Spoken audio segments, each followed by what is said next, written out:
Keep your friends close, your enemies even closer. Strategy without tactics is the slowest route to victory.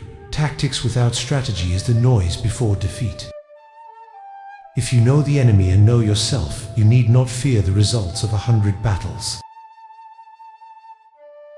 Of old, the expert in battle would first make himself invincible, and then wait for his enemy to expose his vulnerability. The quality of decision is like the well-timed swoop of a falcon, which enables it to strike and destroy its victim. Convince your enemy that he will gain very little by attacking you. This will diminish his enthusiasm. Confront them with annihilation, and they will then survive. Plunge them into a deadly situation, and they will then live. When people fall into danger, they are then able to strive for victory. Pretend inferiority and encourage his arrogance. If you are far from the enemy, make him believe you are near. Know your enemy and know yourself, and you can fight 100 battles without disaster. Energy may be likened to the bending of a crossbow, decision to the releasing of the trigger. Concentrate your energy and hoard your strength. The rising of birds in their flight is the sign of an ambuscade. Startled beasts indicate that a sudden attack is coming. If our soldiers are not overburdened with money, it is not because they have a distaste for riches. If their lives are not unduly long, it is not because they are disinclined to longevity. So there are 5 ways of knowing who will win. Those who know when to fight and when not to fight are victorious. Those who discern when to use many or few troops are victorious. Those whose upper and lower ranks have the same desire are victorious. Regard your soldiers as your children, and they will follow you into the deepest valleys. Look on them as your own beloved sons, and they will stand by you even unto death. You have to believe in yourself. Victory usually goes to the army who has better trained officers and men. Do not swallow bait offered by the enemy. Do not interfere with an army that is returning home. The art of giving orders is not to try to rectify the minor blunders and not to be swayed by petty doubts. A leader leads by example, not by force.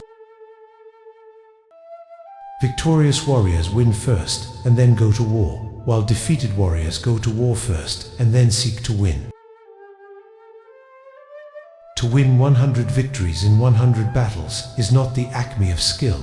To subdue the enemy without fighting is the acme of skill. If fighting is sure to result in victory, then you must fight, even though the ruler forbid it. If fighting will not result in victory, then you must not fight even at the ruler's bidding. When envoys are sent with compliments in their mouths, it is a sign that the enemy wishes for a truce. The good fighters of old first put themselves beyond the possibility of defeat, and then waited for an opportunity of defeating the enemy.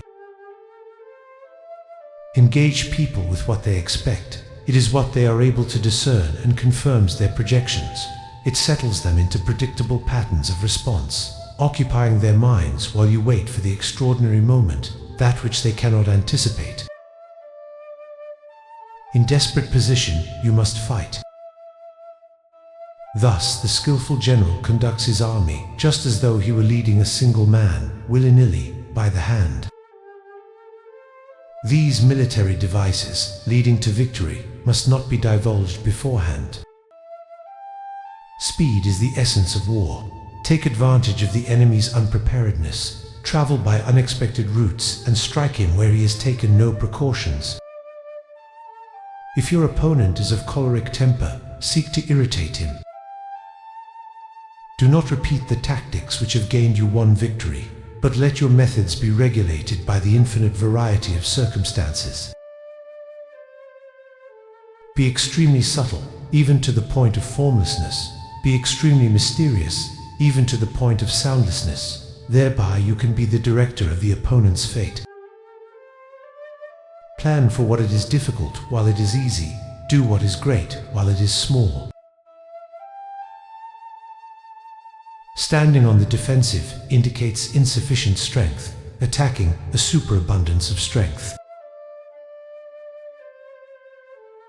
Being unconquerable lies with yourself. Being conquerable lies with your enemy. To not prepare is the greatest of crimes. To be prepared beforehand for any contingency is the greatest of virtues. A kingdom that has once been destroyed can never come again into being, nor can the dead ever be brought back to life. Ponder and deliberate before you make a move. Fierce language and pretentious advances are signs that the enemy is about to retreat. Great results can be achieved with small forces. Rewards for good service should not be deferred a single day. Don't flail against the world, use it. Flexibility is the operative principle in the art of war. Move not unless you see an advantage. Use not your troops unless there is something to be gained. Fight not unless the position is critical. In the practical art of war, the best thing of all is to take the enemy's country whole and intact. To shatter and destroy it is not so good. The end and aim of spying in all its 5 varieties is knowledge of the enemy, and this knowledge can only be derived, in the first instance, from the converted spy. Hence, it is essential that the converted spy be treated with the utmost liberality. Quickness is the essence of the war. To win without fighting is best. Act after having made assessments. The one who first knows the measure of far and near wins. This is the rule of armed struggle. Victory comes from finding opportunities in problems. Without subtle ingenuity of mind, one cannot make certain of the truth of their reports. On the field of battle, the spoken word does not carry far enough. Hence the institution of gongs and drums, banners and flags. Gongs and drums, banners and flags are means whereby the ears and eyes of the host may be focused on one particular point. The general who advances without coveting fame and retreats without fearing disgrace, whose only thought is to protect his country and do good service for his sovereign, is the jewel of the kingdom. What is of supreme importance in war is to attack the enemy's strategy. Attack like the fire and be still as the mountain. Attack him where he is unprepared. Appear where you are not expected. Attack is the secret of defense. Defense is the planning of an attack. The principle on which to manage an army is to set up one standard of courage which all must reach. A warrior who is prepared to fight must also be prepared to die. You can prevent your opponent from defeating you through defense, but you cannot defeat him without taking the offensive. The supreme art of war is to subdue the enemy without fighting.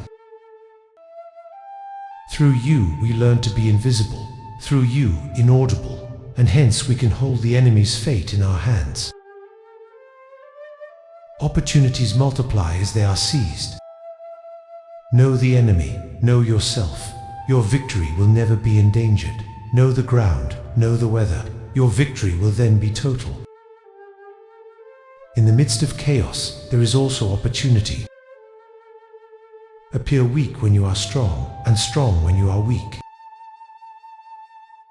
The business of a general is to kick away the ladder behind soldiers when they have climbed up a height. What discourages opponents from coming is the prospect of harm. All men can see these tactics whereby I conquer, but what none can see is the strategy out of which victory is evolved.